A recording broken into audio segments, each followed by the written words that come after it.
আগামী 16 তারিখ পশ্চিম মেদিনীপুর জেলায় আসছেন তৃণমূলের সেনাপতি অভিষেক বন্দ্যোপাধ্যায়। পশ্চিম মেদিনীপুর জেলার প্রতিটি ব্লকে সাংগঠনিক কর্মসূচির মাধ্যমে অভিষেক বন্দ্যোপাধ্যায়ের কর্মসূচি সফল করতে তৎপর তৃণমূল নেতৃত্বরা। পশ্চিম মেদিনীপুর জেলার পিংলায় ব্লক তৃণমূল সভাপতি শেখ সবেরাতির নির্দেশে পিংলার বিভিন্ন এলাকায় চলছে তারই প্রচার।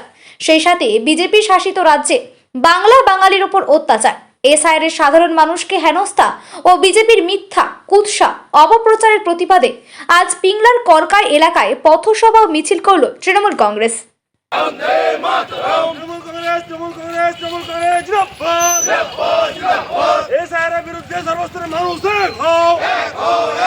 বিজেপির কুচক্রিয়ে শব্দের বিরুদ্ধে সর্বস্তরের মানুষ তাহলে আইপ্যাকের 2020 সালে যদি নাম ছিল, 21 গেল, 22 গেল, 23 গেল, 24 গেল, 25 গেল, 26-এ আপনি কি বলছেন আমি রেড করতে এসেছি। আমার যারা তৃণমূলের কর্মীরা আছেন, যারা দলের সঙ্গে ওতপ্রোতভাবে জড়িত এবং সাধারণ মানুষ, আমি প্রশ্ন করতে চাই, আইপ্যাকের দায়িত্বে কে ছিলেন?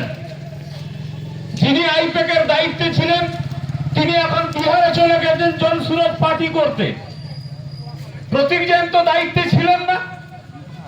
তাহলে আজকে প্রতীক জৈনের উপরে আপনি কি করলেন? ইডি পাঠিয়ে তাকে রেড করছেন। মূলত রেড মানে আপনি তৃণমূলের যাবতীয় তথ্য হ্যাক করার চিন্তা ভাবনা করছেন।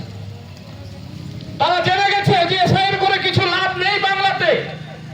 ইতিমধ্যে উত্তরপ্রদেশে 2,89,00,000 মানুষের নাম বাদ চলে গেছে। বিজেপি নেতার মাথায় হাত পড়ে গেছে। যোগী আদিত্যনাথ বলছেন, কাঁদছেন মোদীজির কাছে, আপনি কি করলেন?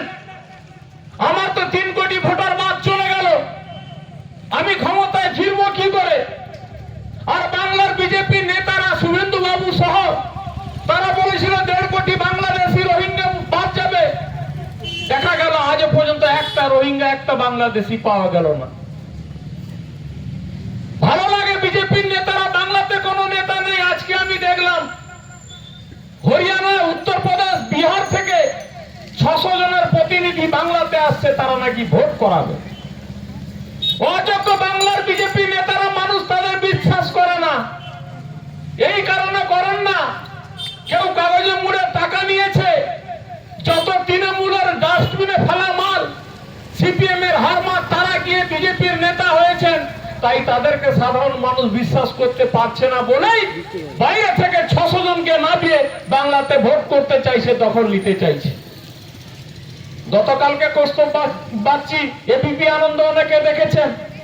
অনেকে আমার বন্ধুরা একমত না হতে পারেন, আমি কিন্তু এই জায়গায় একমত। তিনি হাত জোড় করে বলছেন, মাননীয় মুখ্যমন্ত্রী মমতা ব্যানার্জির কাছে আমার আবেদন যে বাংলার পুলিশটাকে সরিয়ে নেন। বিজেপির নেতাদের যা ক্ষমতা আছে মাপে মাপে নাকি বুঝিয়ে দেবে। আমি আজকের সভা থেকে বলি, কৌস্তব বাগচির সঙ্গে আমি একমত। মাননীয় মুখ্যমন্ত্রী মমতা ব্যানার্জির কাছে আমার দলের পক্ষ থেকে, আমার পিংলা ব্লকের পক্ষ থেকে আবেদন, পুলিশটা সরিয়ে নেন আপনি। বিজেপির কতটা দম আছে পিংলা ব্লকে, 4 নম্বর অঞ্চলে, সেটা আমাদের 24 ঘন্টা লাগবে না, 2 ঘন্টায় বুঝিয়ে দিতে পারবো। আর কৌস্তব বাগচি টিভির সামনে বসে বড় বড় ডায়লগ, তারপরের দিন ছবিটা দেখতে পেলে তারপর দিন ক্ষমা চেয়ে বললেন, দিদি আমার ভুল হয়েছে।